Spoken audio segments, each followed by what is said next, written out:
नमस्कार, मराठी अपडेट गुरु या यूट्यूब चॅनलवर मी ओमकार संपूर्ण महाराष्ट्रातील लाडक्या बहिणींचं आपल्या चॅनलवरती हार्दिक स्वागत करतो।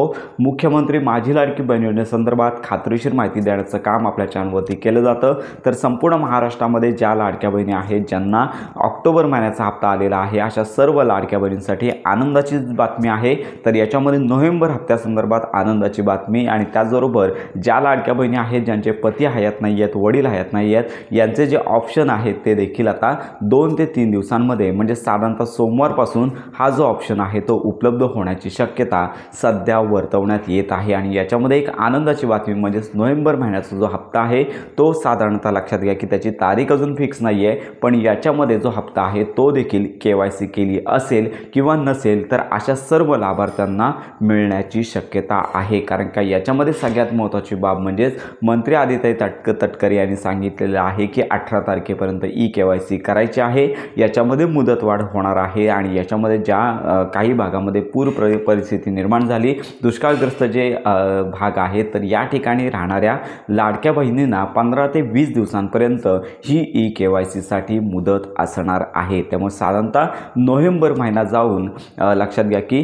डिसेंबर महिन्यापर्यंत KYC ची मुदत होणार आहे। त्यामुळे लक्षात घ्या हा जो कालावधी लक्षात घेता पुढील महिन्याचे जे हप्ते वितरण आहे म्हणजे नोव्हेंबर महिन्याचे जे हप्ते वितरण आहे ते साधारणतः डिसेंबर महिन्याच्या 3 तारखेनंतर किंवा शासनाची तयारी देखील आहे नोव्हेंबर महिन्याच्या अखेरपर्यंत जर यावी होत असेल तर KYC केली असेल किंवा नसेल तरी देखील हा लाभ आहे तो वितरित होण्याची शक्यता सध्या वर्तवण्यात येत आहे। तर ही चांगली बातमी आहे कारण का लक्षात घ्या की एवढ्या कमी कालावधीमध्ये KYC ची मुदतवाढ झाली तर पुन्हा KYC ची पडताळणीसाठी विलंब होणार आहे। त्यामुळे लक्षात घ्या हप्ते वितरणाची तारीख अजून घोषित नाही आहे, पण पुढचा हप्ता देखील KYC केली असेल किंवा नसेल तरी देखील लाडक्या बहिणींना वितरित होण्याची शक्यता वर्तवण्यात येत आहे। पण लाडक्या बहिणींना एकच विनंती, KYC लवकरात लवकर करून घ्यायची आहे कारण का सगळ्यांनाच ही KYC साठी मुदत वाढणार नाही आहे। याच्यामध्ये ज्या दुष्काळग्रस्त किंवा ज्यांच्यामध्ये पूर या सारखी परिस्थिती निर्माण झाली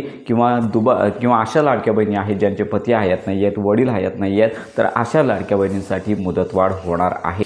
जर सरसकट मुदतवाढ होत असेल तर आनंदाचीच बातमी आहे, पण लक्षात घ्या की तुम्हाला या कॅटेगरी अंतर्गत तुम्ही येत नसाल तर तुम्हाला ही KYC करून घ्यायची आहे। त्यामुळे अशा या सर्व अपडेट लक्षात घेता नोव्हेंबर महिन्याचा हप्ता आहे, शासन तयारी देखील करू शकतं नोव्हेंबर महिन्याच्या अखेरपर्यंत वितरित करण्याची, कारण का इलेक्शनच्या निकालावर याचा परिणाम होण्याच्या दृष्टीने हे जे वितरण आहे ते आधी देखील होऊ शकतं आणि जर काही या दिवसात झालं नाही तर मात्र कन्फर्म 3 तारखेनंतर वितरण होणार एवढं कन्फर्म आहे। फक्त एवढंच की 2 महिन्याचे हप्ते एकत्रित मिळण्याची शक्यता फारच कमी आहे। अनेक व्हिडिओ येतील परंतु 2 महिन्यांचे हप्ते एकत्र वितरित होण्याची शक्यता अजिबात नाही। तर अशा प्रकारे ही महत्त्वाची माहिती सर्वांपर्यंत नक्की शेअर करा। साधारणतः 2 ते 3 दिवसांमध्ये सोमवारपासून ज्या लाडक्या बहिणींना पती हयात नाही आहेत, वडील हयात नाही आहेत, तर यांचे देखील फॉर्म सुरू होण्याची शक्यता वर्तवण्यात येत आहे। तर अशा प्रकारे ही महत्त्वाची माहिती सर्वांपर्यंत नक्की शेअर करा।